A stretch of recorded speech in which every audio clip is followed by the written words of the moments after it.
Hello student, welcome to Stu1. Myself Jitan Patel. I have done my BTech and MTech from IIT Varanasi and I am your chemistry mentor. I will teach you chemistry. So let's start today's class. आज का हमारा जो नया topic है atomic structure. किसी ने पूछा है कि मोल कॉन्सेप्ट्स बाकी है ना।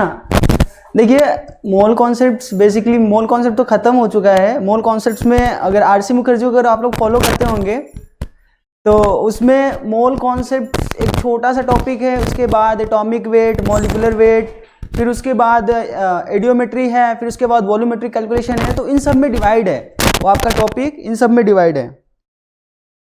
तो अब मोल कॉन्सेप्ट्स की बात करें तो मोल कॉन्सेप्ट्स में बस उतना ही कॉन्सेप्ट है, बाकी और ज़्यादा नहीं है। बस आपको क्वेश्चन बनाने हैं, जितना ज़्यादा आप क्वेश्चंस बनाएंगे उतना ही ज़्यादा आपके लिए एडवांटेज रहेगा ना। कोई थियरी पढ़ने की ज़रूरत नहीं है। कुछ और छोटे छोटे कॉन्सेप्ट्स हैं जैसे ओलियम्स वगैरह के हैं और H2O2 के कॉन्सेंट्रेशन से रिलेटेड है, तो उनको हम लोग सीख लेंगे आगे जब हम लोग डिडॉक्स वगैरह पढ़ेंगे। इन सबको सीखते रहेंगे। बेसिकली है कि इतना ही हमारा कंटेंट था जो कि स्टडी मटेरियल में आपको मिलेगा और इन्हीं से आपके मैक्सिमम क्वेश्चन बन जाएंगे। कुछ चीज़ें रहेंगी, अभी तो हम लोग फिजिकल केमिस्ट्री पढ़ ही रहे हैं, तो पढ़ते चलेंगे तो सारी चीज़ें क्लियर हो जाएंगी। तो अब हम लोग एटॉमिक स्ट्रक्चर शुरू करने वाले हैं। देखो एटॉमिक स्ट्रक्चर मतलब सिंपल सा है, एटम का स्ट्रक्चर। तो अगर एटम का स्ट्रक्चर के बारे में आपको आइडिया लग गया तो चैप्टर खत्म हो गया। तो सिंपल सी बात है, हमको स्ट्रक्चर ऑफ एटम के बारे में पढ़ना है कि एटम कैसा है, कैसा दिखता है। तो बहुत साल पहले आप लोग संस्कृत के बारे में थोड़ा जानते होंगे, तो संस्कृत में आप लोगों ने एक महर्षि का नाम सुना होगा, महर्षि कणाद। पहले लोग ये मानते थे कि हमारा पूरा यूनिवर्स जो है वो 5 तत्वों से मिलकर बना है, 5 एलिमेंट्स। संस्कृत में एक शायद वो श्लोक वगैरह भी उस पे हैं महर्षि कणाद के। वो 5 बेसिक एलिमेंट जैसे होता है कि पहला क्या था, आग, फिर बोला गया कि कुछ पानी है। 5 तत्वों में क्या कहता है, आग, पानी, हवा, पृथ्वी, आकाश। शायद एक दो गलत भी हो, एक गलत भी हो, तो मैं आपको इस पे कोई भी क्वेश्चन नहीं बनने वाले हैं। ऐसा नहीं कि ये 5 सही होने चाहिए, ठीक है। हाँ, पंच तत्व, देखिए पंच तत्व बोले जाते हैं, 5 तत्वों से मिलकर बना है। तो पहले लोग इसी पे विश्वास करते थे और ये सारी चीजें चली लगभग 1800 तक। इसके बाद थोड़ी सी हवा, एयर हो गया, थोड़ी सी चेंजेज आए। एक साइंटिस्ट हुए जॉन डाल्टन। इन्होंने कोशिश किया एटम के बताने के लिए। हालांकि ये बहुत सारी चीजें गलत बता दी है, लेकिन कोशिश करना ही सबसे ज्यादा इंपॉर्टेंट था इनके लिए। तो इसीलिए बोला गया कि जो एटम के बारे में जो सबसे पहली थ्योरी दी गई जॉन डाल्टन के हिसाब से। हम डिस्कस करेंगे कि क्या क्या चीजें गलत बताए, आखिर क्यों इनको इंपॉर्टेंस दिया गया, कि ठीक है कुछ तो बताया गया, रियलिटीज के आसपास पहुंचाने की कोशिश की गई। बहुत सारी चीजें गलत थी इनकी, बट हम इनका नाम इसलिए लेते हैं क्योंकि सबसे पहली कोशिश थी। अगर किसी को पता हो कि किसी को लगता हो कि उड़ना इम्पॉसिबल है, अगर वो कोई एक पतंग भी उड़ा देता है तो फिर लगता है ना कि कुछ चीज़ें उड़ रही हैं तो इंसान भी उड़ सकता है। तो ऐसी ढेर सारी चीज़ें थी जो कोशिश के बावजूद उनको गलत रहे, लेकिन उनको क्रेडिट दिया गया कि हाँ ये बातें कही गई। तो जॉन डाल्टन ने सबसे पहली थ्योरी दी एटम्स के बारे में। कब दी? 1808 में। इन्होंने कहा कि जो भी आपके एलिमेंट्स यूनिवर्स में, जो भी आपके कुछ भी हो, जैसे ईंट हो, पत्थर हो, एयर हो, कोई भी गैस हो, सब कुछ आपका बहुत ही स्मॉल फंडामेंटल पार्टिकल से बना है, जिसको बाद में एटम बोला गया। तो इन्होंने कहा कि सब कुछ एक ही छोटे से पार्टिकल से मिलकर बना है। छोटे छोटे पार्टिकल से मिलकर जो चीजें बनी हुई है वो मॉलिक्यूल्स के फॉर्म में गए। तो इसी चीज को इन्होंने कहा, इन्होंने एक इस कॉन्सेप्ट को कहा क्यों, क्योंकि इनको पता था कि सब चीज कंजर्व है, मास कंजर्व है, पूरी यूनिवर्स का मास कंजर्व है। बस यही है कि मास को एनर्जी में ट्रांसफर करते हैं, एनर्जी फिर मास में कन्वर्ट हो जाती है। तो एनर्जी और मास का आपस में इंटर कन्वर्जन होता है, E=mc² से। ये सब चीजें थोड़ी आगे की हैं। तो इन्होंने जॉन डाल्टन ने इसी कॉन्सेप्ट को लगाया, अगर सब चीज कंजर्व है इसका मतलब कोई एक ऐसा पार्टिकल होगा जिसकी वजह से सब मिलकर बने होंगे, वैसी पार्टिकल का एनर्जी में जाना, उसी एनर्जी से उसी पार्टिकल में कन्वर्ट हो जाना, इसी के हिसाब से वो कॉन्सेप्ट बनाया। तो देखिए यहाँ पे लिखा हुआ है John Dalton's theory 1808 is based on the law of conservation of mass and the law of definite proportion. मतलब सब कुछ एक इक्वल प्रोपोर्शन में, उसी के हिसाब से मॉलिक्यूल्स बनेंगे। इन सब पे ध्यान नहीं देते हैं। He also proposed law of multiple proportion as well as logical consequence of his theory. तो इनके थ्योरी के कुछ इंपॉर्टेंस बातें हम देखते हैं। देखिए, पहली बात इन्होंने कहा था कि जो भी एलिमेंट है वो एक्सट्रीमली स्मॉल इंडेस्ट्रक्टिबल पार्टिकल से मिलकर बना है, जिसको एटम्स कहा जाए। मतलब उस पार्टिकल, जो सबसे छोटा पार्टिकल है, उसको फर्दर तोड़ नहीं सकते हो, ऐसा वो पार्टिकल है। उसके बाद वो ऐसा नहीं है कि वो एकदम सिंपलेस्ट है, अगर उसको तोड़ोगे तो टूटने के बाद वो किसी और फंडामेंटल में डिसोसिएट नहीं होगा, इसलिए उसको बोल दिया कि बस उसी से मिलकर बना है। हालांकि आपको पता है कि एटम्स के अंदर इलेक्ट्रॉन्स, प्रोटॉन, न्यूट्रॉन्स होते हैं। इनको इलेक्ट्रॉन्स, प्रोटॉन, न्यूट्रॉन्स का कोई आइडिया नहीं था। इन्होंने बस कहा कि जो सबसे छोटा फंडामेंटल पार्टिकल है वो आपका एटम है। इस एटम, ये एटम जो है ग्रीक वर्ड है। एटम का मीनिंग होता है इंडिविजुअल, मतलब जिसको फर्दर तोड़ा नहीं जा सकता है। तो हमें तो यहां से पता लगा कि हाँ, बोले तो कुछ चीज सही बोले, क्योंकि पहले तो लोग आग, पानी, हवा पे विश्वास रखते थे, लेकिन ये कुछ चीज बोले और ये चीज गलत भले हो गई, लेकिन कुछ तो बोले। दूसरी बात इन्होंने कहा जो आपका एटम होता है सभी टाइप के एलिमेंट में, जैसे अगर मैं सोडियम की बात करता हूं तो सोडियम के एटम चाहे जहां से भी मिले, चाहे समंदर से मिले, चाहे रॉक से मिले, चाहे धरती खोद कर मिले, उसके सारे एटम एक जैसे होंगे। मतलब एक टाइप के एलिमेंट के सारे एटम एक जैसे होंगे। तो ये भी बात गलत इनकी प्रूफ हुई, क्योंकि हमें पता है, अगर आप आइसोटोप्स नाम सुने होंगे तो आपको कुछ आइडिया लग जाएगा। क्योंकि आइसोटोप में क्या होता है कि हाइड्रोजन के कई सारे आइसोटोप्स है, तो एटम्स तो वही होता है हाइड्रोजन, लेकिन उसके मास, उसमें नंबर ऑफ न्यूट्रॉन्स, प्रोटॉन्स, अगर ये सब चीजें देखें तो उसमें फर्क आ जाता है। प्रोटॉन तो सेम रहेंगे, लेकिन न्यूट्रॉन्स देखे, इलेक्ट्रॉन्स इवन देखे तो वो सब अलग हो सकते हैं। तो इसलिए जो आपका एलिमेंट होता है, इन्होंने कहा था कि किसी पर्टिकुलर टाइप के एलिमेंट का जो एटम होगा वो सेम होगा इन ऑल रेस्पेक्ट। तो ये भी बातें इन्होंने गलत बोली, लेकिन ये बातें कही गई, यही सबसे इंपॉर्टेंट है।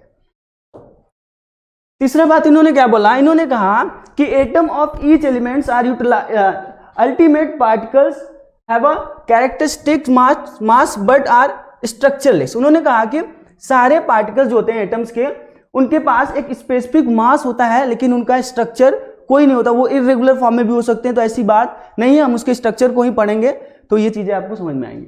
फोर्थ पॉइंट इन्होंने कहा कि atoms of different elements take part in a chemical reaction.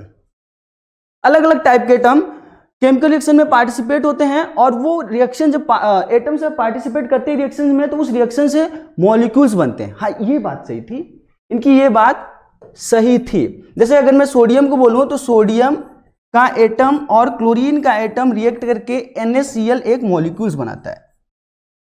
NaCl एक मॉलिक्यूल्स बनाता है। तो यहां से ये बात इनकी सही थी, और चीजें कही गई थी तो इन पे हम ध्यान नहीं देते, छोटी सी थ्योरी, हम इन पे टाइम वेस्ट नहीं करते। चलिए, अब अगला है इलेक्ट्रॉन्स। अब देखिए, जॉन डाल्टन को लगभग 100 साल, लगभग 80-90 साल तक बोला गया कि सब लोग इन्हीं पे बिलीव किए कि हाँ ये बात ये सही बोले हैं, उसको लोग लगभग 80 साल तक मानते गए। फिर एक साइंटिस्ट आए, जे थॉमसन, बहुत बड़ा योगदान है इनका एटॉमिक स्ट्रक्चर में। इन्होंने क्या किया, इन्होंने बताया कि जो आपका एटम्स है, एटम्स के अंदर भी कुछ फंडामेंटल पार्टिकल्स होते हैं, छोटे पार्टिकल्स होते हैं। तो उन पार्टिकल्स के बारे में बताया। तो इन्होंने इलेक्ट्रॉन्स का खोज किया।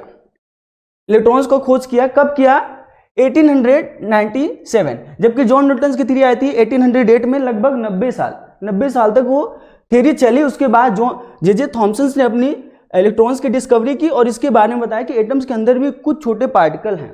देखो, तो इन्होंने क्या किया, इलेक्ट्रॉन्स को डिस्कवर किया जे थॉमसन ने, and it is called negatively charge particle. बाद में इसको बोला गया कि ये इलेक्ट्रॉन्स है।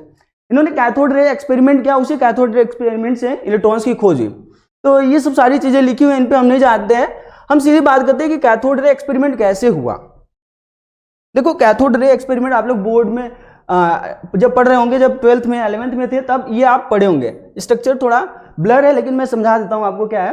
देखिए, इसमें क्या किया गया कि एक ग्लास ट्यूब लिया गया, और वो बहुत स्ट्रॉन्ग ग्लास का था। ग्लास ट्यूब लिया गया, उसमें 2 प्लेट लगाए गए, एक निगेटिव प्लेट, एक पॉजिटिव प्लेट। निगेटिव प्लेट को कैथोड प्लेट बोलते हैं, पॉजिटिव प्लेट को एनोड प्लेट बोलते हैं।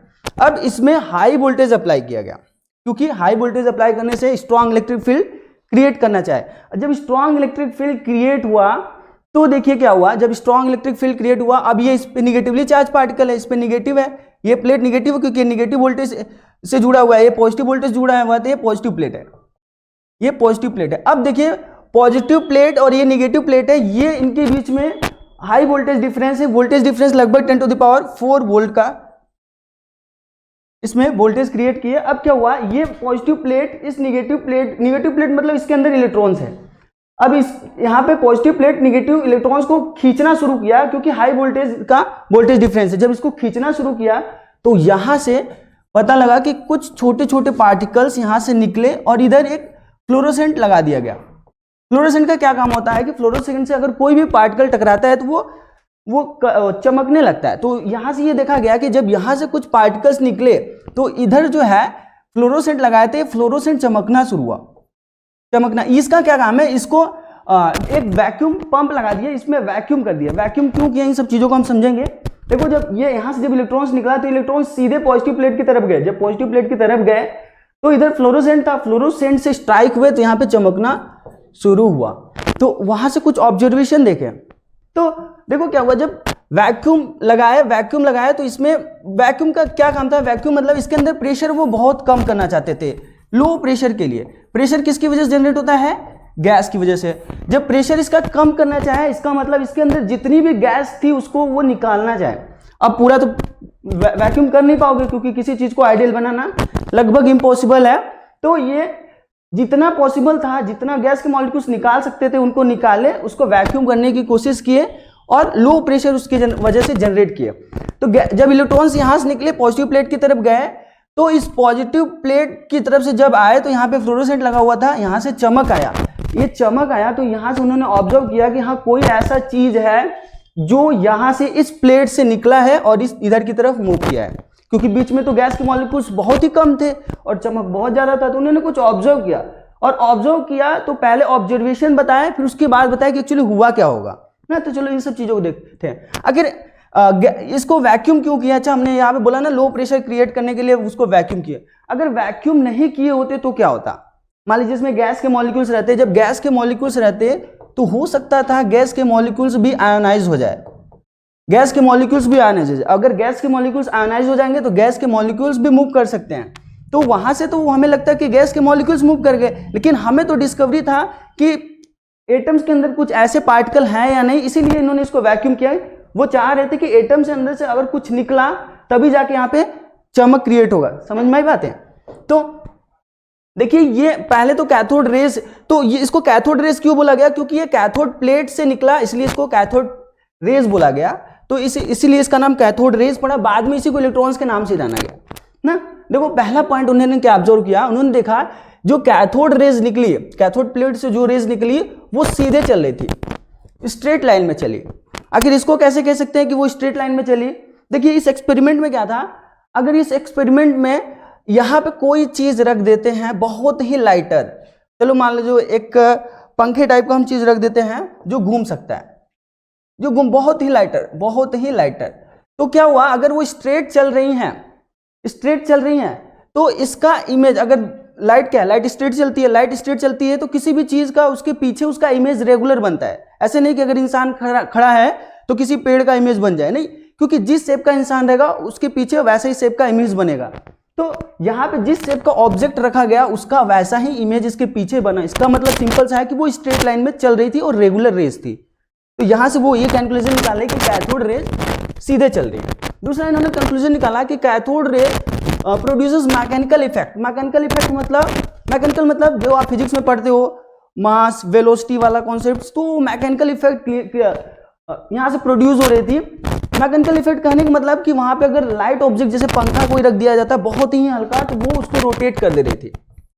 अब मैं बोलूं कि कोई चीजें कैसे रोटेट होती हैं, या फिर अगर आपको आम तोड़ना हो तो आम कैसे तोड़ोगे, ऐसा नहीं कि टॉर्च जला के तोड़ दोगे तुम आम, टॉर्च जलाने से आम नहीं टूटता ना, पत्थर मारोगे या फिर उसको बांध के खींच दोगे रस्सी से, तभी तो आम टूटेगा। अगर पत्थर से तोड़ना है तो पत्थर से क्यों टूटता है, क्योंकि पत्थर भी आपका मास है, आम भी मास है। अगर मास से मास को हटाना हो तो मास फेंकना पड़ता है, लाइट से वो नहीं टूटेगा। फिर तो यहाँ से ये पता चला कि कैथोड रेज मैकेनिकल इफेक्ट लेकर चलती हैं। क्यों, क्योंकि अगर हम कोई ऑब्जेक्ट रख दें तो वो व्हील्स, हल्का सा अगर कोई बहुत ही लाइटर व्हील रख दे तो उसको वो रोटेट कर देती है। इसका मतलब कि रोटेट कर देती है, इसका मतलब मैकेनिकल इफेक्ट है। उसके पास वेलोसिटी है, उसके पास मास है, तो यही चीज ऑब्जर्व हुआ, मैकेनिकल इफेक्ट। थर्ड पॉइंट देखिए, थर्ड पॉइंट है cathode rays consist of negatively charged particle known as electrons, बाद में इसको बोला गया कि इलेक्ट्रॉन्स है। पहले कैथोड रेज बोला गया क्योंकि कैथोड प्लेट से निकल रही थी, राइट। अब देखो निगेटिवली चार्ज पार्टिकल, जिसको बाद में इलेक्ट्रॉन बोला गया, कि कैसे बोल दिया कुछ पे negatively charge particle. Obviously negative charge है तो वो पॉजिटिव की तरफ जाना चाहेगा, पॉजिटिव चार्ज है तो वो निगेटिव तरफ आना चाहेगा, तो यानी कि पॉजिटिव की तरफ भागा निगेटिव प्लेट से, तो इसका मतलब है कि वो निगेटिवली चार्ज पार्टिकल रहेंगे। तो ये भी कंक्लूजन पता चला। हम इसके कंक्लूजन को भी समझेंगे। देखिए फोर्थ पॉइंट है cathode raise travels with high speed. High speed को कैसे कर सकते हैं कि बहुत ज्यादा हाई स्पीड से चली। हम इसको बोहर्स जब एटॉमिक मॉडल पढ़ेंगे तो देखेंगे ना। चलो फिफ्थ पॉइंट बोला गया cathode rays can cause fluorescence. हाँ, फ्लोरोसेंस कॉज करता है क्योंकि एनोड प्लेट के पीछे जब हम फ्लोरोसेंट कोई मटेरियल लगाए थे, माइक्रोफोन में फ्रिक्शंस की वजह से साउंड फ्लक्चुएट हो रहा है।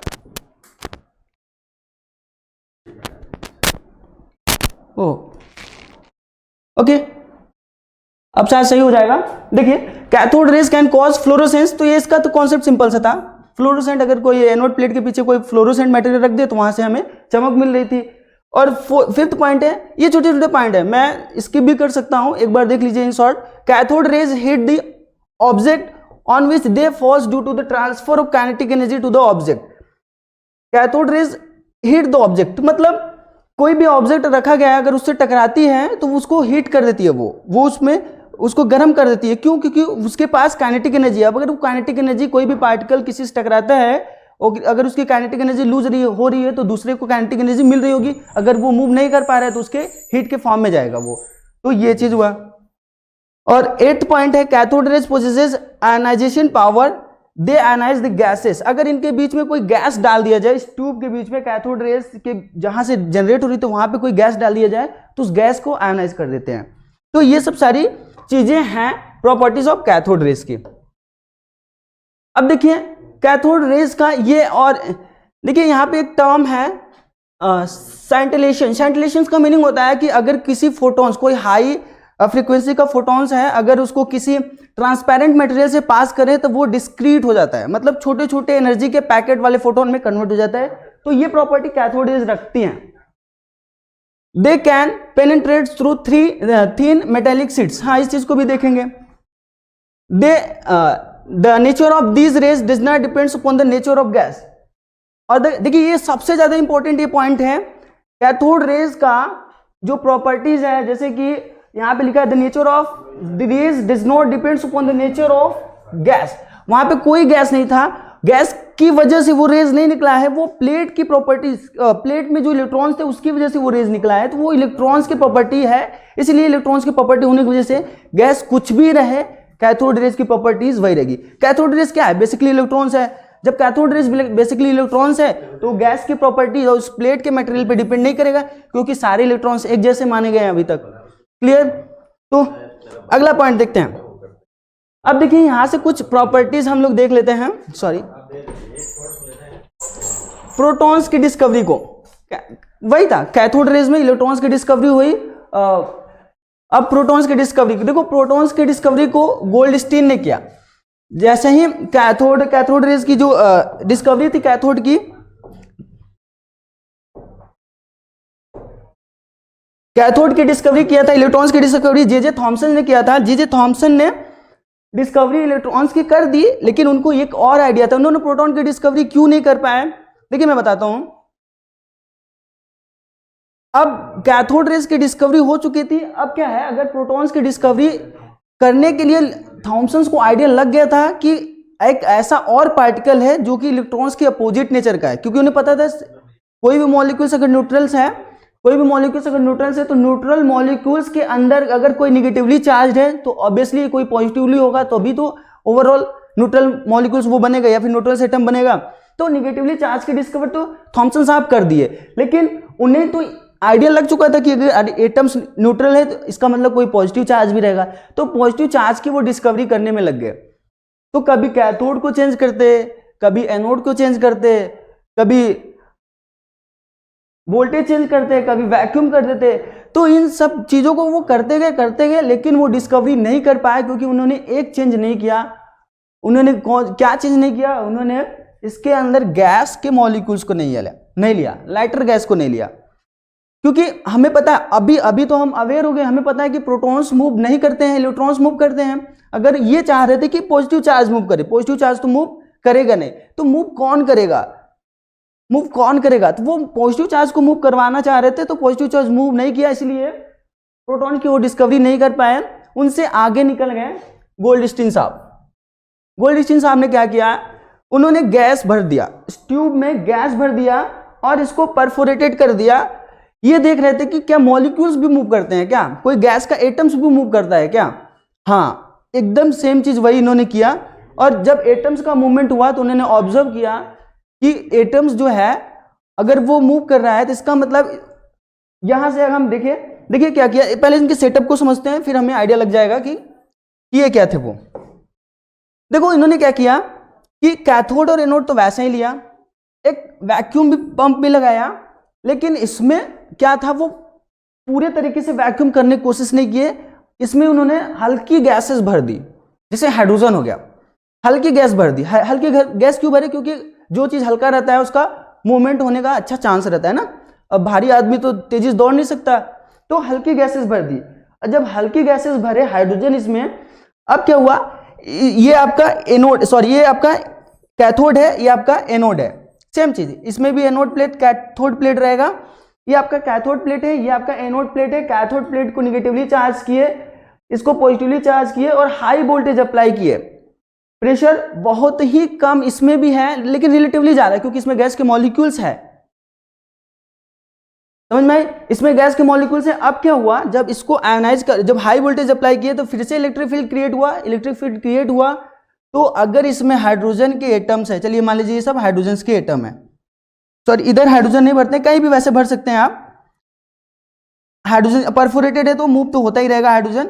ये हाइड्रोजन के एटम है। अब ये हाइड्रोजन के एटम हमें पता है एक प्रोटॉन और एक इलेक्ट्रॉन होता है, एक प्रोटॉन और एक इलेक्ट्रॉन्स होता है। जब उसको आप आयनाइज किए, जब इलेक्ट्रिक फील्ड लगाए तो हाइड्रोजन 1h1 है, 1h1 है। अब क्या हुआ, ये इलेक्ट्रॉन्स निकल गया इलेक्ट्रिक फील्ड की वजह से। जब पॉजिटिव चार्ज है, इलेक्ट्रॉन्स निगेटिवली चार्ज है, तो इसके इलेक्ट्रॉन्स एनोड की तरफ भागे, इसके इलेक्ट्रॉन्स एनोड की तरफ भागे। बचा क्या, अगर इसको आयनाइज करोगे तो बचेगा क्या, 1h प्लस।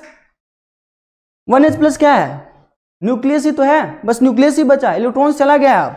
अब इसके ऊपर पॉजिटिव चार्ज आया, तो अब बताओ हाइड्रोजन का जो आयंस है अब ये किधर मूव करेगा? पॉजिटिव चार्ज है तो निगेटिव की तरफ मूव करेगा, तो निगेटिव की तरफ मूव करना शुरू किए। ये सब निगेटिव की तरफ मूव करना शुरू किए। कौन मूव कर रहा है? हाइड्रोजन आयनाइज होकर मूव कर रहा है। इलेक्ट्रॉन्स तो पॉजिटिव की तरफ भागे, लेकिन अब पॉजिटिव चार्ज जो आपका न्यूक्लियस बचा है हाइड्रोजन का, वो निगेटिव प्लेट की तरफ भागे, निगेटिव प्लेट की तरफ भागे। इसका मतलब है कि फिर से कहीं फ्लोरोसेंट लगाना पड़ेगा। फ्लोरोसेंट इधर लगाया गया, फ्लोरोसेंट इधर लगाया गया। जब इस पे फ्लोरोसेंट लगाया गया तो ये परफोरेटेड है, यहां से सब हाइड्रोजन निकल के इधर आए और इस डायरेक्शन में मूव करने लगे। तो जब इस फ्लोरोसेंट वाले सरफेस से टकराए तो इधर ज्यादा कलर दिखा, इधर बहुत ज्यादा कलर दिखा, चमक दिखा। जब इस चमक देखा गया इधर बहुत ज्यादा, तो इसका मतलब ये था कि अब कोई ऐसा पार्टिकल है, कोई ऐसी चीजें हैं जो पॉजिटिव प्लेट से निगेटिव की तरफ जा रही हैं। देखो कैथोड क्या था, कैथोड में क्या था, जो निगेटिव प्लेट से निकला हुआ इलेक्ट्रॉन जा रहा था। अब यहां पे क्या है, पॉजिटिव प्लेट से निकला हुआ कोई चीज नहीं जा रहा है, गैस के आयंस ही मूव कर रहे हैं। तो डायरेक्शन, मूव करने के डायरेक्शन के हिसाब से एनोड टू कैथोड मूव कर रहा है, इसलिए इसका नाम एनोड रेज रखा गया। लेकिन फर्क है, कैथोड रेज जो होती है कैथोड प्लेट से निकलती है, लेकिन और एनोड रेज जो है वो एनोड प्लेट से नहीं निकलती है। हाँ, ये कह सकते हैं कि एनोड प्लेट की तरफ से कैथोड की तरफ जाती है, तो जाने के हिसाब से बोला गया कि ये एनोड है। क्लियर? चलो बहुत बढ़िया। तो इसकी डिस्कवरी गोल्डस्टीन साहब ने की है। सारा एक्सपेरिमेंट गोल्डस्टीन कर रहे हैं 1886 में। इन्होंने परफोरेटेड कैथोड लिया, उसको डिस्चार्ज ट्यूब और वही सेम चीजें थी, बस इसमें परफोरेटेड इसको लिया और लाइटर गैसेस भर दी।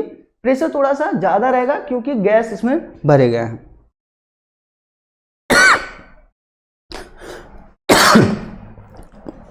चलो आगे बढ़ते हैं, ये आपके काम की चीजें नहीं है, आप तो बोर्ड क्लियर कर गए हो। हाँ, ये छोटे क्वेश्चन बन सकते हैं। देखो अब प्रोटॉन्स का चार्ज होता है इतना हुआ, ये प्रोटॉन्स का चार्ज है, प्रोटॉन का मास है। देखिए एक एक्सपेरिमेंट है मिल्किंस ऑयल ड्रॉप एक्सपेरिमेंट। मिल्किंस ने इलेक्ट्रॉन्स का चार्ज बताया, उनका एक्सपेरिमेंट आप एनसीईआरटी में गिवन है, आप उसको पढ़ लीजिएगा। मिल्किंस ने ऑयल ड्रॉप एक्सपेरिमेंट करके इलेक्ट्रॉन्स का चार्ज बताया। जे थॉमसन ने E/m की वैल्यू बताई थी, मिल्किंस ने इलेक्ट्रॉन्स पे चार्ज बताया। तो इस एक्सप्रेशन, इन दोनों एक्सप्रेशन से E की वैल्यू पुट करके मास ऑफ इलेक्ट्रॉन्स निकाल दिया गया। इसी तरीके से कुछ प्रोटॉन्स के लिए भी आया। तो आपको ये प्रोटॉन्स पे चार्ज याद रखने हैं। हालांकि प्रोटॉन्स पे पॉजिटिव चार्ज होता है तो पॉजिटिव लिख लेंगे, बट मैग्नीट्यूड जो होता है वो इलेक्ट्रॉन्स के चार्ज के ही बराबर होता है, 1.602 × 10⁻19 कूलम्स। और मास ऑफ प्रोटॉन्स जो होता है वो होता है 1.673 × 10⁻27 kg या इतना AMU। हम बातें किए थे मोल कॉन्सेप्ट में। एक AMU जो होता है, एक AMU किसके बराबर होता है, 1 बाई मास ऑफ, सॉरी किसके बराबर होता है, मास ऑफ 1 प्रोटॉन्स के बराबर होता है, 1 बाई Na के बराबर होता है ग्राम, मास ऑफ 1 प्रोटॉन्स ग्राम। तो इन सब सारी चीजों को भूलना नहीं है ना। तो अगर इसको याद नहीं रखना है, बस आपको ये ख्याल रखिए, केजी में नहीं, आप ग्राम में भी याद रख लीजिए, जो कि हम मोल्स में ग्राम में सिखाए थे, 1.673 × 10⁻24 ग्राम। एक प्रोटॉन्स का मास है। इलेक्ट्रॉन्स का मास होता है 9.1 × 10⁻28 ग्राम। तो ये इलेक्ट्रॉन्स का है। अब इन दोनों को देखेंगे तो किसका मास ज्यादा है, प्रोटॉन्स का या इलेक्ट्रॉन्स का। तो प्रोटॉन का मास ज्यादा है, लगभग 1850 गुना के बराबर। इसीलिए हम डेरिवेशन में जो आप एक कार्बन का एटम का वेट निकाल लेते हैं, उसमें हम प्रोटॉन इलेक्ट्रॉन के मास को निगलेक्ट कर दिए थे, क्योंकि वो लगभग 1800 गुना छोटा है। ठीक है, चलो अब हम न्यूट्रॉन्स को पढ़ते हैं। न्यूट्रॉन्स की डिस्कवरी हालांकि बाद में हुई थी, पहले थॉमसन्स मॉडल आ गया था। अब इलेक्ट्रॉन्स प्रोटॉन की डिस्कवरी हो चुकी है। सवाल उठा कि ये रहते कैसे हैं, तो सबसे पहले थॉमसन साहब ने बताया, ये टोटली गलत चीजें बताई, कोशिश किए, इसके लिए इनको नोबेल प्राइज भी मिला। हालांकि जब नोबेल प्राइज मिला उसके 4 साल बाद ही इनको बताया गया कि ये गलत साबित है, ये जो चीजें बताए थे गलत चीज। नोबेल प्राइज इनको, ठीक है, इनका कोशिश थी, अब वापस तो नहीं लिया जा सकता इनसे नोबेल प्राइज, लेकिन ये चीजें गलत बताया। इन्होंने क्या कहा कि इलेक्ट्रॉन्स और प्रोटॉन्स कुछ, जैसे आप लोग तरबूज देखे होंगे, इनको इस थॉमसन्स मॉडल को वाटरमेलन मॉडल भी बोलते हैं। जैसे तरबूज में, अगर तरबूज को कट करें तो उसमें कुछ सीड्स होता है ब्लैक, और रेड पार्ट होता है, और इसके अंदर जो गूदा होता है वो रेड होता है। तो उन्होंने कहा जो ये सीड्स हैं ये पॉजिटिव चार्ज जैसे हैं, और जो ये गूदा है वो इलेक्ट्रॉन्स जो निगेटिवली चार्ज जैसे। तो इसीलिए इसको बोला गया कि थॉमसन्स का जो मॉडल है वाटरमेलन मॉडल है, कुछ ऐसा ही इस चीज को बताया। देखिए यहाँ पे लिखा हुआ है, he propose that the positively charges spread over a sphere of size of atom, ये बताया इतने साइज में डिस्ट्रीब्यूट होते हैं, in which electrons it embedded to make it the atom as a whole neutral. जितना प्रोटॉन्स होगा उतना electrons होगा, और कुछ इसी तरबूज के स्ट्रक्चर की तरह ही ये सब डिस्ट्रीब्यूट होते हैं। मतलब उनका कहने का मतलब सिंपल था कि इलेक्ट्रॉन्स और प्रोटॉन्स सब कुछ ऐसे अरेंज रहते हैं कि electrostatic force of attraction, repulsion सब बराबर रहता है, कुछ ऐसे इसी तरीके से उन्होंने मॉडल्स दिया, राइट। अब देखो, अब थोड़ी सी यही है, निगेटिवली चार्ज जो है, बोला गया नेगेटिव पॉजिटिव इसी तरीके से डिस्ट्रीब्यूट रहते हैं कि इनके बीच का जो रिपल्सन होगा, इसकी अट्रैक्शन, सब कुछ बैलेंस है, इलेक्ट्रोस्टैटिस्टिकली बैलेंस्ड है। तो इसी बात को इन्होंने बोला। फिर बाद में रदरफोर्ड साहब आए, उन्होंने बोला कि भाई आप गलत हैं। उसके 4 साल 5 साल बाद ही इनको गलत साबित कर दिया रदरफोर्ड साहब। अब रदरफोर्ड साहब ने, ये बहुत रिच साइंटिस्ट थे, एक्चुअली ये साइंटिस्ट बाद में कहे गए, पहले ये बिजनेसमैन थे। इनकी एक बहुत बड़ी कंपनी थी जो कि रेडियो एक्टिविटी पे काम कर रही थी। रदरफोर्ड साहब ने सडन, मतलब उनके यहाँ जो लोग काम करते थे रेडियो एक्टिविटी पे, उन्होंने देखा कि अगर गोल्ड का बहुत पतला फॉइल्स लिया जाए, उस पर अल्फा पार्टिकल की बम्बार्डिंग किया जाए, तो गोल्ड के अंदर, गोल्ड का हल्का सा फॉइल है, उसमें अंदर कहीं भी छिद्र नहीं है और कहीं भी होल नहीं है। क्या हुआ, अल्फा पार्टिकल जाता है, क्रॉस कर जाता है उधर, मतलब दूसरे साइड में पास चला जाता है। तो ये थोड़ा मैजिक टाइप का था। प्लेट गोल्ड फॉइल जो है उसमें कहीं भी होल नहीं है, तो अल्फा पार्टिकल पास कैसे हो जा रही है, ये मैजिक टाइप का लगा। तो उनके वर्कर्स थे जो उनके कंपनी में काम करने वाले थे, इनको बताए। तो इन्होंने बहुत पैसे लगाए और एक्सपेरिमेंट किए, जिसको बोला गया Rutherford alpha scattering, gold alpha scattering experiment. तो इन्होंने क्या किया, अपना एक्सपेरिमेंट किया और एक्सपेरिमेंट से उन्होंने कुछ कंक्लूजन निकाला। ये एक्सपेरिमेंट है उनका। अब क्या हुआ, ये एक उन्होंने क्या किया, एक रेडियो एक्टिव मटेरियल लिया जो कि अल्फा पार्टिकल निकालता हो। अब क्या हुआ, उसको एक लेड का ब्लॉक रख दिया, उसको कुछ इस तरीके से रखा। इस तरीके से रखने का मतलब क्या है, इसको ऐसे फ्री रख देते तो अब देखिए रेडियो एक्टिव है तो बहुत खतरनाक है। तो जो अननेसेसरी अल्फा पार्टिकल अब ऐसे अगर ऐसे रख देते तो चारों तरफ से अल्फा पार्टिकल निकलते इससे। अब चारों तरफ से अल्फा पार्टिकल निकलते तो इन्होंने क्या किया, चारों तरफ से अल्फा पार्टिकल ना निकले, डेंजरस होते हैं, तो इसलिए इन्होंने क्या किया, इसको लेड के ब्लॉक में रख दिया तो एक डायरेक्शन से अल्फा पार्टिकल निकले सारे, और बाकी के जो अल्फा पार्टिकल्स निकल रहे थे उसको लेड ब्लॉक एब्जॉर्ब कर लिया। अब क्या हुआ, कुछ और भी निकल रहे थे, मान लीजिए ऐसे निकले तो ये भी लेड का ही लगा दिए थे प्लेट, इसको ये ऑब्जॉर्व कर लिया। तो मतलब एक स्ट्रेट लाइन में अल्फा पार्टिकल जाए, इसके लिए उन्होंने ऐसा किया। तो ये ऑब्जर्वेशन देखिए, गोल्ड फाइल है, तो उन्होंने देखा कि most of the alpha particle जो है सीधे चली जा रही है, कुछ जो है कुछ एंगल पे डिविएट हो जा रही है, कुछ जो है वापिस चली आ रही है। तो इससे उन्होंने कुछ कंक्लूजन निकाला, उस कंक्लूजन को हम समझते हैं। देखिए, most of the alpha particle 99% लगभग सीधे चली गई। उसके बाद कुछ अल्फा पार्टिकल ऐसे थे जो कि सेंटर के बहुत पास से गए और थोड़ा सा डेविएट होते हुए गए। जैसे ये है, देखिए ये सब सीधा चला गया, एक और यहां से ड्रॉ कर सकते हैं, सीधा चला गया, ये गया ऐसे नहीं, यहाँ पे ऐसे नहीं कि सीधे बना दे, थोड़ा सा ऐसे डिफ्लेक्ट होता गया, और ये गया थोड़ा सा और कम एंगल पे डिफ्लेक्ट होता गया। कुछ ऐसा था जो एकदम वापिस आ गया, बहुत ही कम 0.00001%, और कुछ सेम सिमेट्रिकली ऐसे ही। तो इन्होंने ये एक्सपेरिमेंट किया, तो इन्होंने देखा कि बहुत सारे अल्फा पार्टिकल फ्रीली बिना डेविएशन के पास हो गए, कुछ अल्फा पार्टिकल कुछ एंगल पे डेविएट हो गए, बहुत ही कम है जो एकदम 180 पे ही वापिस आ गए। तो इन्होंने तीन चीजें देखी, एक तो अल्फा पार्टिकल 99% जो है सीधे निकल गए, कुछ ही अल्फा पार्टिकल थे जो सेंटर से के पास तक गए लेकिन फिर उसके बाद डेविएशन शो करते हुए पास हो गए, और बहुत ही कम 180 पे वापिस लौट आए। तो क्या क्या कंक्लूजन निकाला, इन्होंने बोला कि जो अल्फा पार्टिकल सीधे चले गए, इसका मतलब क्या है कि एटम्स के अंदर बहुत ही बड़ा खाली स्पेस है, एटम के अंदर बहुत ही बड़ा खाली स्पेस है। खाली स्पेस होने की वजह से 99% अल्फा पार्टिकल सीधे पास हो गए।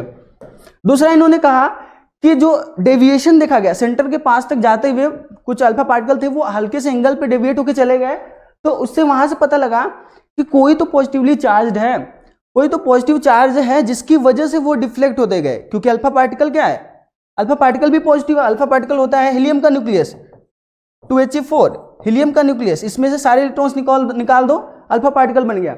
अब ये क्या हुआ, ये भी पॉजिटिव चार्ज है, न्यूक्लियस के अंदर भी कोई पॉजिटिव चार्ज होगा, यानी कि उसको कोई रिपल्सन दे रहा है, बराबर रिपल्सन दे रहा है, बहुत हाई स्पीड से अल्फा पार्टिकल जा रहा है, रिपल्सन की वजह से वो थोड़ा सा डेविएट होता हुआ गया। तो ये बी कंक्लूजन निकला। सी में देखा गया कि almost all masses of atom is concentrated in its nucleus.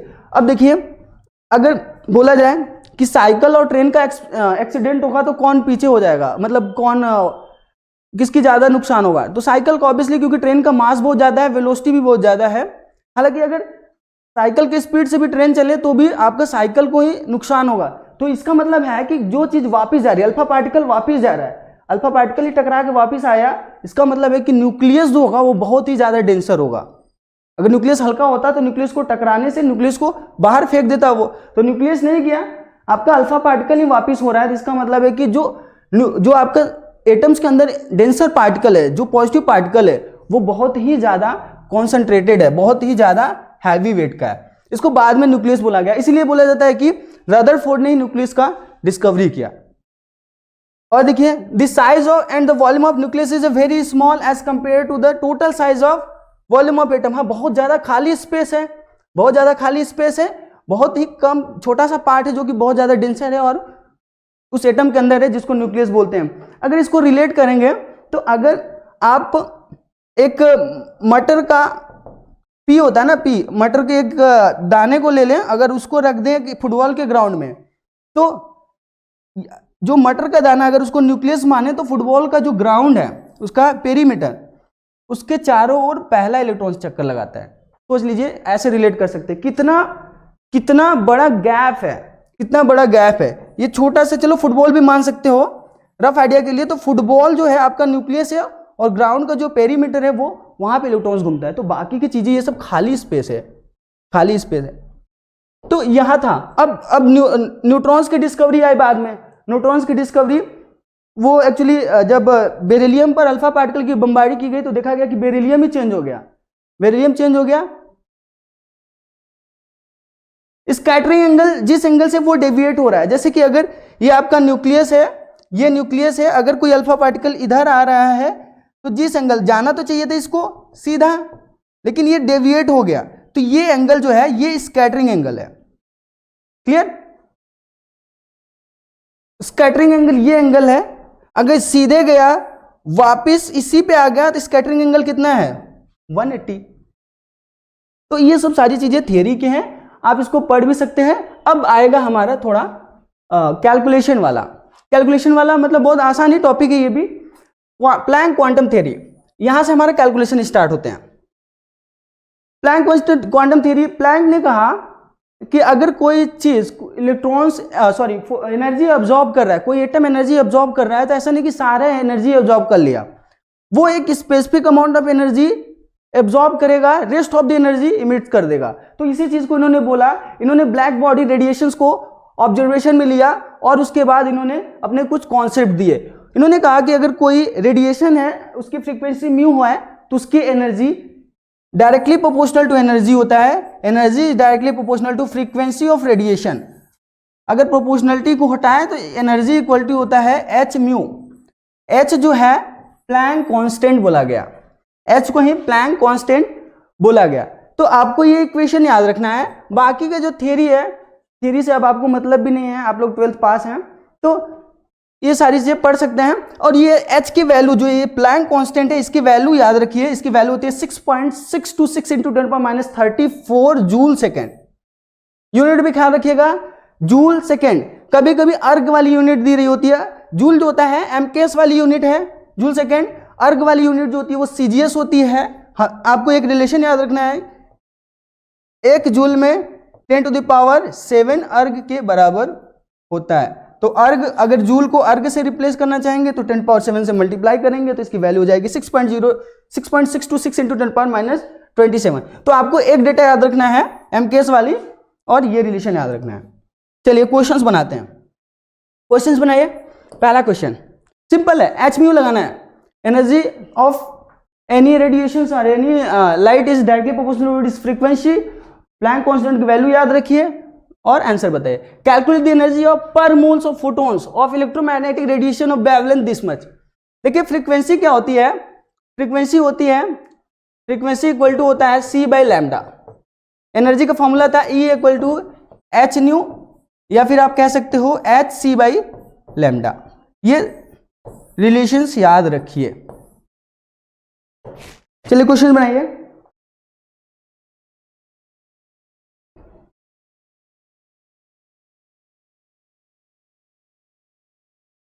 Simple है, 1 मोल फोटॉन्स के लिए बोला है। आपको अगर मैं पूछूं 1 फोटॉन्स की कितनी एनर्जी होगी, तो इस वेवलेंथ के कोरस्पॉन्डिंग फॉर्मूला लगाएंगे E equal to h c by lambda. 1 angstrom में कितने मीटर, 1 एंगस्ट्रॉम में 10⁻10 मीटर। पुट कीजिए वैल्यूज। एच की वैल्यू एमकेएस में रखेंगे क्योंकि आपने एंगस्ट्रॉम जो आपका वेवलेंथ है उसको आपने एमकेएस में लिया है। एमकेएस में क्या होती है 6.626 into 10⁻34। C is the speed of light, आप लोग को थोड़ी बहुत फिजिक्स आती होगी। 3 into 10⁸ metre per second speed of light होती है। और वेवलेंथ गिवन है आपको 4000 एंगस्ट्रॉम, इन मीटर बोले तो 10⁻10 मीटर। 1 फोटॉन्स की एनर्जी निकल गई, 1 मोल की एनर्जी निकल जाएगी। प्रभा जयाल, आप कैलकुलेट कर लीजिएगा। 1 फोटोन की एनर्जी मिल गई है, 1 मोल्स में कितने फोटोन, 1 एवोगैड्रो के बराबर। 1 एवोगैड्रो में कितना होता है 6.022 इंटू 10⁻23 फोटोन्स आएंगे। इससे मल्टीप्लाई कर देंगे, आपका आंसर आ जाएगा। इंटू Na कर लीजिएगा, आंसर आ गया। कैलकुलेशन थोड़ा स्ट्रांग कीजिए, ऐसे नहीं कि मैं यहां से कैलकुलेशन अगर स्किप कर रहा हूं तो आप भी स्किप कर देंगे, आपको एग्जाम लिखना है। चलिए इसको बना लीजिएगा, यही आंसर है। Second question, question number second. Question number second कहता है, photons of light of wavelength 6000 angstrom has energy E। Calculate the wavelength of photons of light which has energy energy 4E, energy 4E। एक photons है जिसकी energy E है, उसका wavelength given है, आपको बताना है कि कौन से ऐसा वेवलेंथ का फोटॉन होगा जिसकी एनर्जी 4E हो जाएगा। हमको पता है, बना लीजिए एक बार।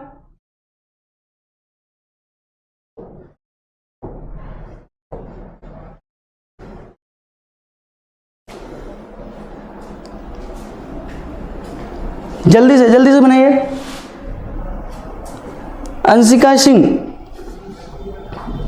कैलकुलेशन कर लीजिएगा, मुझे आंसर उसका नहीं पता था। नेक्स्ट पीपीटी से, नेक्स्ट क्लास से हम आंसर भी साइड में दे देंगे, आप आंसर मैच करवा लीजिएगा।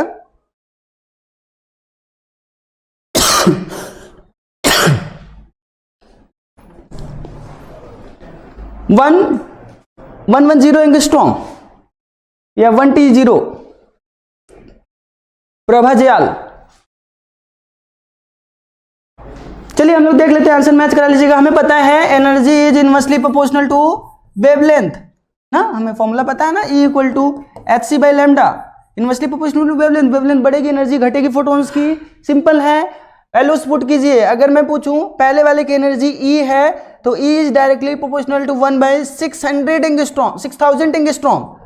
दूसरे का बोल रहा है कि बताओ कौन सा ऐसा फोटॉन्स होगा जिसका वेवलेंथ, उसका वेवलेंथ बताओ जिसकी एनर्जी 4E हो जाए। 4E is directly proportional to, चलो मैं बोल देता हूं कि लैम्डा वेवलेंथ रहा।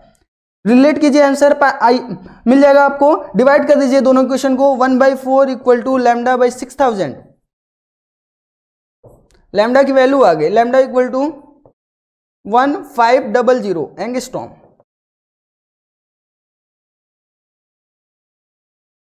1500 एंगस्ट्रॉम। बहुत सारे लोगों का आंसर आया है, थोड़ा कैलकुलेशन मिस्टेक हो गया होगा। हाँ आप भी बनाइए। हाँ 1500 एंगस्ट्रॉम, 1500 एंगस्ट्रॉम करेक्ट आंसर है। चलिए आगे बढ़ते हैं। क्वेश्चन नंबर 3, जल्दी से बनाइए। वॉट, WATT, वॉट का मतलब जूल पर second, this is the unit of power. कितना एनर्जी कोई भी चीज दे रहा है पर सेकेंड में, या फिर कितना वो एब्जॉर्ब कर रहा है। कैपेबिलिटी टू डू वर्क, कितना वर्क हो रहा है पर सेकेंड में, या कितने एनर्जी दी जा रही है पर सेकेंड में, तो वही है वॉट। वॉट को आप जूल पर सेकेंड से समझ सकते हैं, जूल पर सेकेंड। बोल रहा है a bulb emits wavelength of lambda, lambda की वैल्यू दी है। बोल रहा है कि the bulb is rated as 150 watt, bulb पे लिखा है कि 150 वॉट को वो बल्ब है। तो और देखा गया कि अब ऐसा नहीं कि बल्ब केवल लाइट देता है, बल्ब केवल लाइट नहीं देता है बट बल्ब हीट भी देता है। बल्ब हीट देता है तो वो कह रहा है कि जो टोटल एनर्जी जो उसको मिल रही है बल्ब को, उसका 8% ही लाइट में कन्वर्ट हो रहा है, बाकी की चीजें एनर्जी के फॉर्म में, हीट के फॉर्म में चली जा रही है। तो आपको बताना है कि बताओ कितना फोटॉन्स निकल रहा होगा उस बल्ब से 1 सेकेंड में, कितना फोटॉन्स निकल रहा होगा उस बल्ब से 1 सेकेंड में। कैसे बनाएंगे? 1 सेकेंड में कितनी एनर्जी देगा? 150 जूल का, क्योंकि वही तो बोल रहा है वो, 150 जूल पर सेकेंड का वो बल्ब है, इतनी एनर्जी दे रहा है 1 सेकेंड में। तो हमारे पास कितनी एनर्जी मिल रही है 1 सेकेंड में? 1 सेकेंड में मिल रही है एनर्जी 150 जूल। अब बताइए लाइट का वेवलेंथ दिया हुआ है, तो चलो मैं बोल देता हूं कि 1 सेकेंड में n फोटॉन्स निकल रहे हैं, 1 सेकेंड में n फोटॉन्स निकल रहे हैं, तो n फोटॉन्स की कितनी एनर्जी हो जाएगी? एनर्जी कितनी हो जाएगी? एक फोटॉन्स का वेवलेंथ है 4500 एंगस्ट्रॉम, तो n फोटॉन्स की कितनी एनर्जी हो जाएगी? n into hc by lambda. Lambda को आप मीटर में रखेंगे क्योंकि आपकी एनर्जी जूल्स में दी हुई है। अब क्या हुआ, मीटर्स में रखेंगे तो 4500 इंटू 10⁻⁻10 इतना जूल हुआ।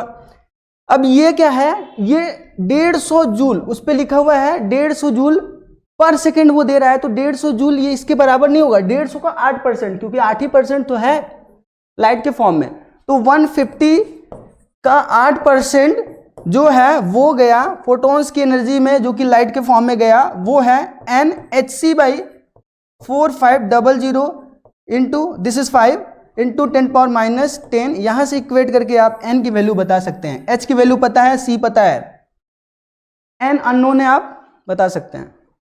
क्लियर? चलिए आगे बढ़ते हैं। Bohr's model of hydrogen and hydrogen like atom. देखिए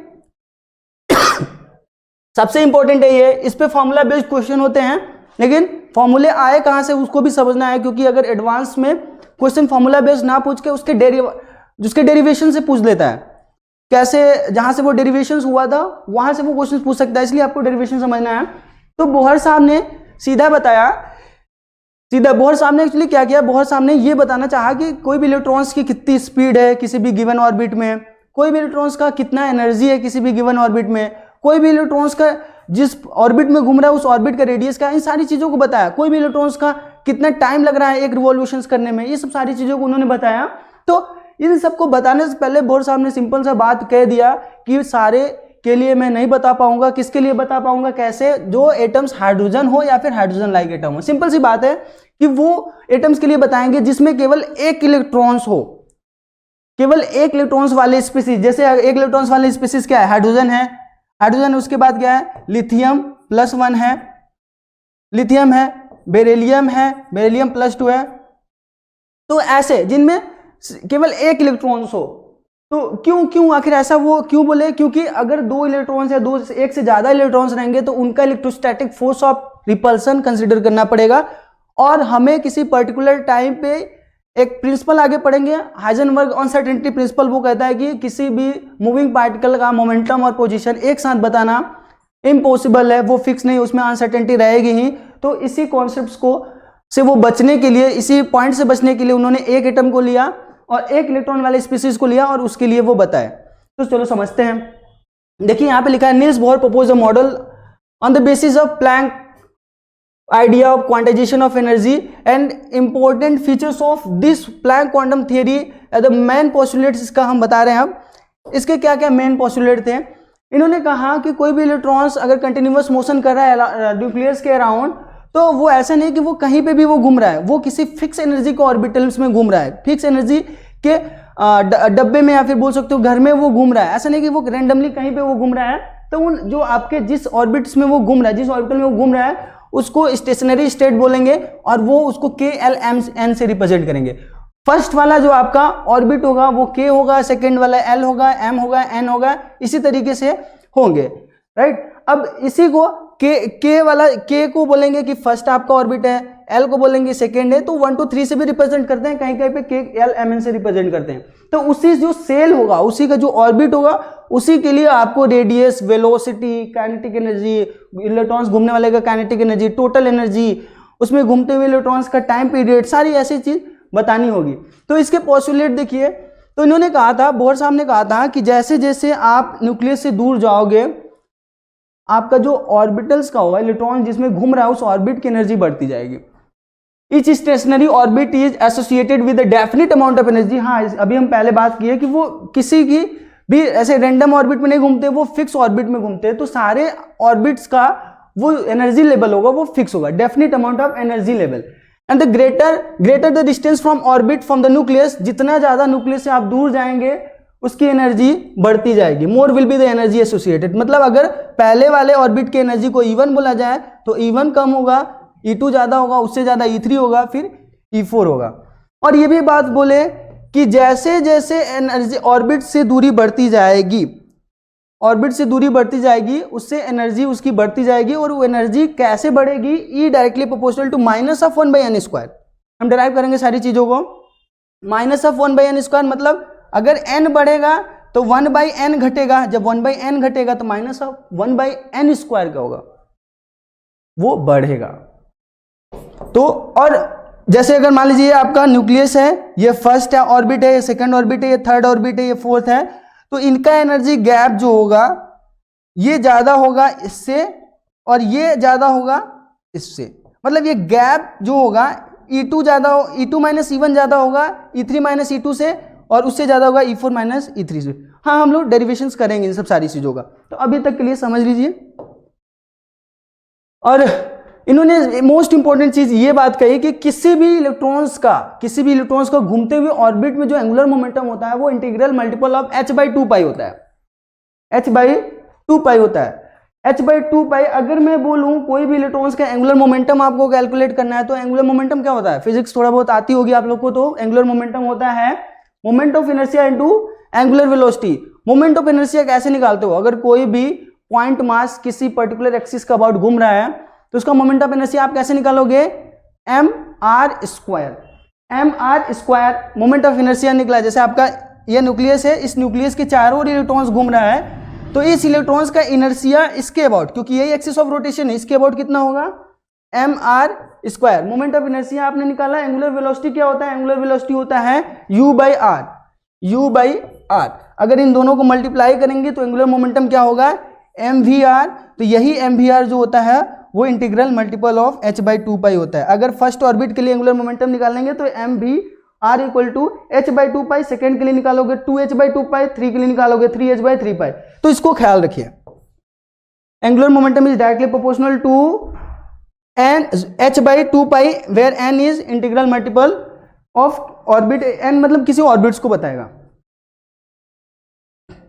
सम इंपॉर्टेंट रिजल्ट, ये कुछ रिजल्ट्स हैं, इन रिजल्ट्स को हमें देखना है। अगर रेडियस पूछा जाए किसी भी हाइड्रोजन लाइक एटम्स का, जिसको बोर्ड साहब ने बताया, तो ये फॉर्मूला है, ये फॉर्मूला है। आया कैसे है मैं इसके बारे में बात करता हूं। आपको ये फॉर्मूला याद रखना है 0.529 into N square by Z square. तो यहां से हमें आइडिया लगता है कि R is directly proportional to N square by Z, R is directly proportional N square by Z. अब देखिए किसी भी घूमते हुए इलेक्ट्रॉन्स का ऑर्बिट का रेडियस निकालना है, जो कि हाइड्रोजन लाइक एटम्स का वो इलेक्ट्रॉन्स है।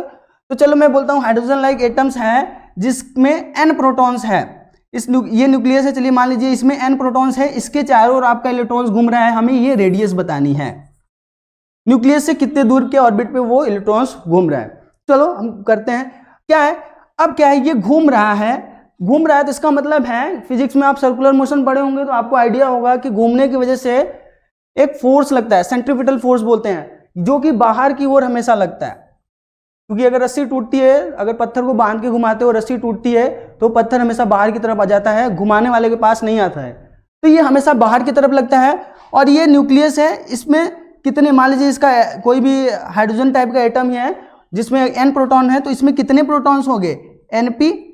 एक प्रोटॉन्स पे चार्ज इलेक्ट्रॉन्स के बराबर ही होता है, तो हम लिख सकते हैं Ne, लिख सकते हैं Ne, इस पे Ne चार्ज है, ई इलेक्ट्रॉन्स घूम रहा है। तो इस सेंट्रीपिटल फोर्स को कौन बैलेंस किया हुआ है, इलेक्ट्रोस्टैटिक फोर्स ऑफ अट्रैक्शन, इस पे पॉजिटिव चार्ज, इस पे नेगेटिव चार्ज, तो इसी अट्रैक्शन की वजह से ये घूम रहा है। तो सेंट्रीपिटल फोर्स कितना लगता है, अगर कोई आर रेडियस पे घूम रहा हो तो M V square by R, तो M V square by R ये सेंट्रीपिटल फोर्स है।